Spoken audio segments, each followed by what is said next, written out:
Trojan Sports Now. Hello and welcome to Trojan Sports Now. I'm Danielle Percival. And I'm Jonathan Sellers. Stick around as we bring you the latest news and scores from Troy Sports. Well, the Troy baseball team went on the road this weekend to a place that is flat out tough to win. The Trojans faced Louisiana Lafayette, who owned a 9-game home winning streak heading into the weekend. The Raging Cajuns were able to stretch that streak to 10 Friday night, winning 7-6. Troy held the 5-1 lead going into the 6th, but gave up 5 runs in the inning.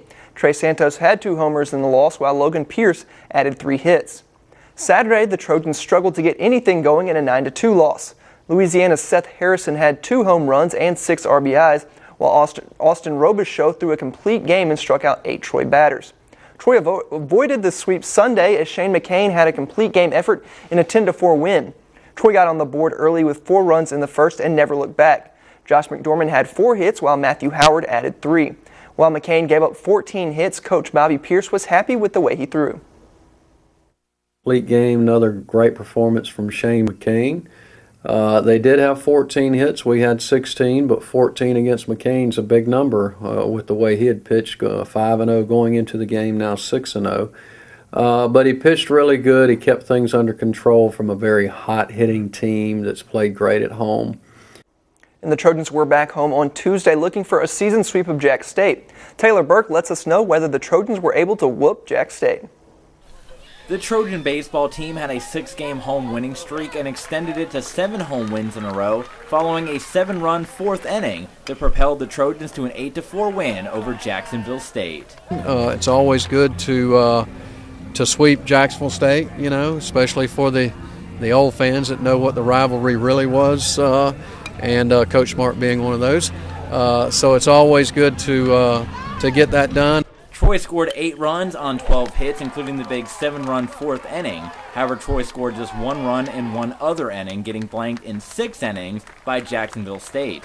Coach Pierce and the Trojans say that while the 7-run inning is great, they would like to see the runs spread across the entire game. Offensively, it was another one of those games where we had the big inning, but the issue that I have is the zeros before that and the zeros after that. We've just got to learn to be a little bit more consistent with our work. The more you can score every inning, the better.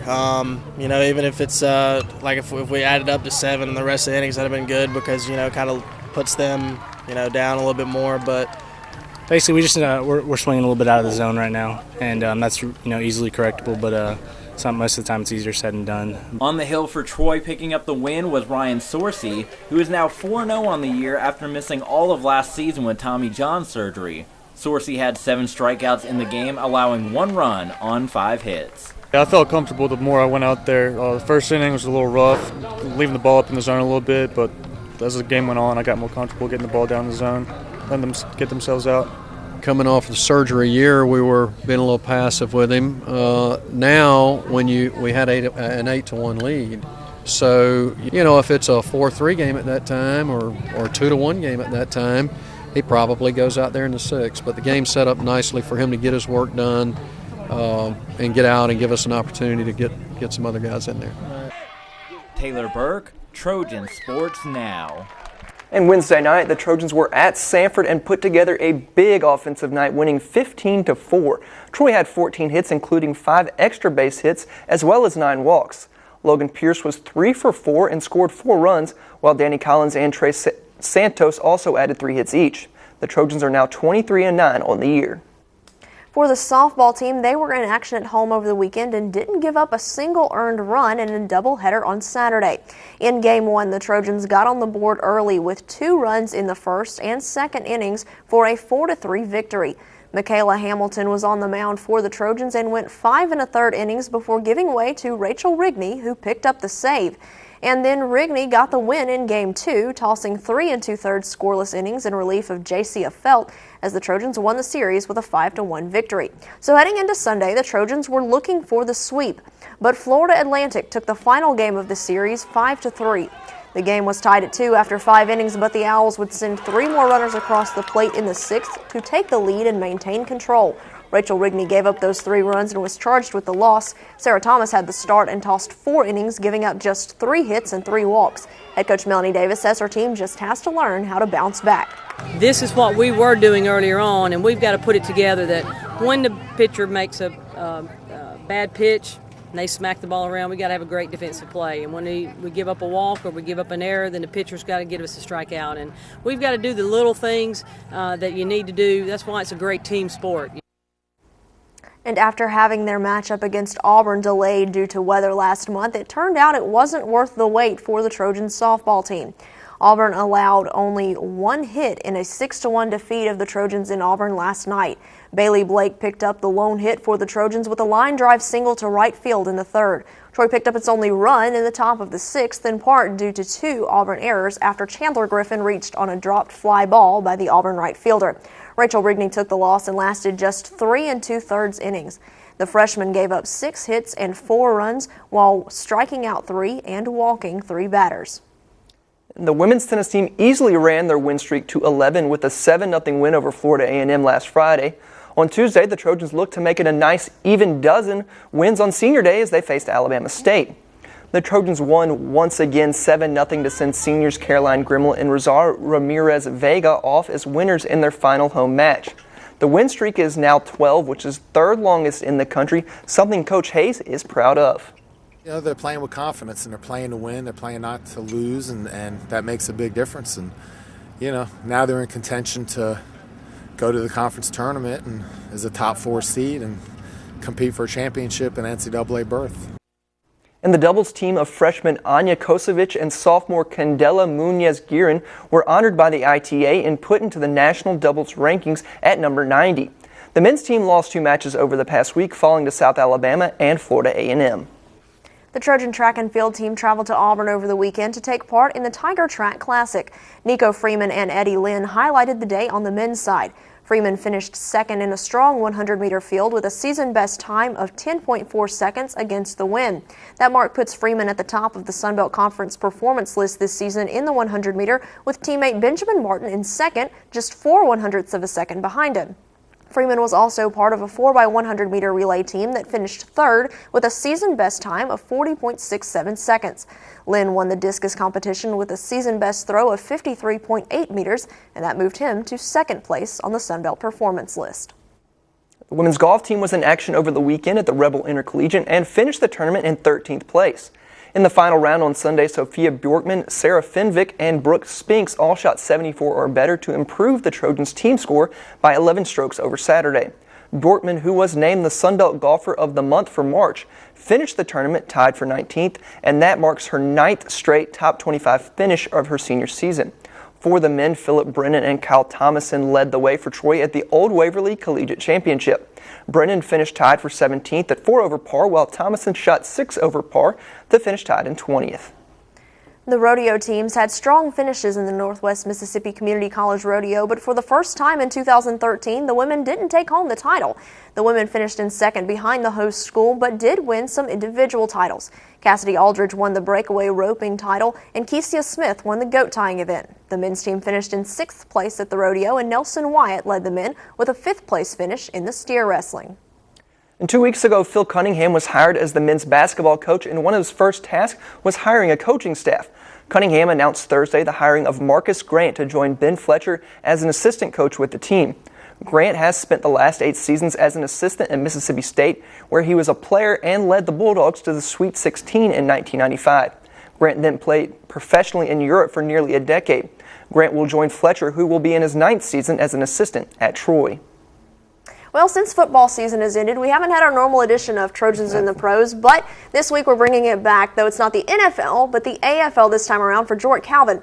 He's been in the AFL for 2 seasons and has made an immediate impact. Calvin had 102 tackles last season, 10 interceptions, including at least 1 interception in 9 of 14 games last year. Now, in his debut with the Chicago Rush last season, he was named AFL Defensive Player of the Week after 8.5 tackles and 2 interceptions.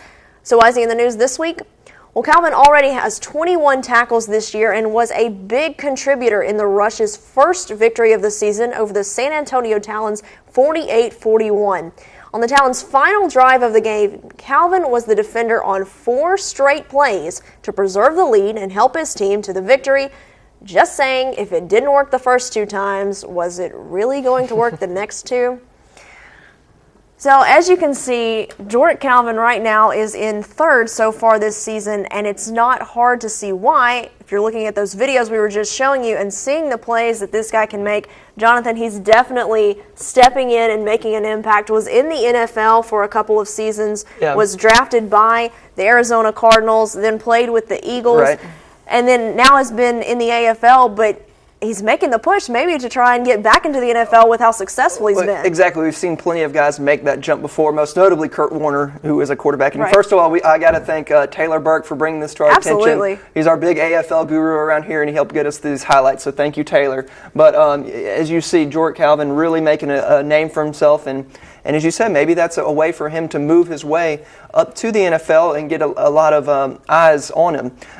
But as we said, we always do this for the NFL guys, but we oftentimes leave a lot of the other former Trojans out, and we don't want to do that, so we're going to go ahead and talk about some of those guys today and see where they're at. Some really notable names on here, too. Well, that's right. We're talking about some of the CFL players that we've got that are from Troy. Of course, Brandon Boudreaux, most people may remember him for the impressive numbers that he put up for the NFL Pro Day a couple of years ago. And that could have easily helped him get his job in the CFL. Absolutely. Very impressive. Levi Brown, of course, the quarterback that everyone had to love. And then also Bear Woods, who was in around that same class working with Levi. Bear Woods, everyone knows him because of the dreads. You got to know him. And, somebody over here may have been him on one of our shows. Dressed like him just for saying. Halloween edition. Just saying. But we've got Levi Brown, Bear Woods, Kevin Dixon. Right. Kevin Dixon, a defensive tackle, Brandon Lang, a defensive end, and Kenny Maynard, also a defensive end. All those people, every one of these players was on that 2009 team, 2008 team, including Jordan Calvin. That shows how good that team was. Several of those guys are also in the NFL as well, so that team was pretty loaded, and to see a lot of those guys in the CFL, NFL, they're really making a name for themselves and doing a great job there. I know Brandon Lang is putting up impressive numbers, as well as Bear Woods has had a couple of strong seasons. And for Bear Woods, I've just got to say that I didn't know it until today, but I'm a big Montreal Alouettes fan because of their stadium, Percival, Molson Stadium. I'm kind of a big deal in Canada, I'm just saying. But anyway, so I had to throw that in there that, I'm a really big fan. So in case they're, tuning in, not likely, but I'm just saying I'm pulling for you. They're watching it on the web. But we'll talk about some of the baseball players as well. Absolutely. We don't give them a lot of recognition. I know we've talked about Clint Robinson and some of the accomplishments he's had on here. But Clint Robinson is now with the Toronto AA affiliate, and that's the New Hampshire Fisher Cats. He is currently there. He was actually traded to Pittsburgh in the offseason, did big league spring training with the Pirates, but is now with Toronto. Maybe he'll get a chance there. I know they've had some injuries. They've got some needs at first base, and that's where Clint Robinson can really fill in. TJ Rivera, remember him from just a few years ago, a great second baseman. He's done really well so far in the New York Mets organization, and now he's in with the St. Lucie Mets down in Florida in high A ball. Adam Bryant, his double play combination partner at shortstop, is in A-ball with the Cedar Rapids Colonels. He's played well also. That's the Minnesota Twins organization. He is on the disabled list to start the season, but hopefully he can come back and have a strong season. And then finally, a closer from those same teams with Rivera and Bryant, Chase Whitley, was here just at Troy for one season, had a very good year, and he's already in AAA with the New York Yankees affiliate in AAA, which is the Scranton Wilkesboro Rail Riders.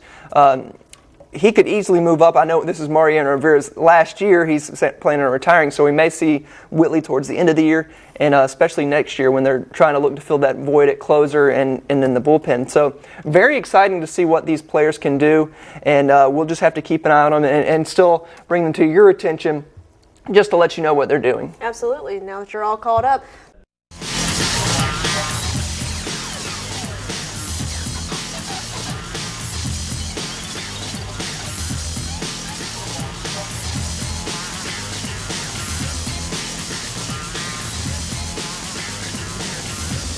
Trojan Sports Now.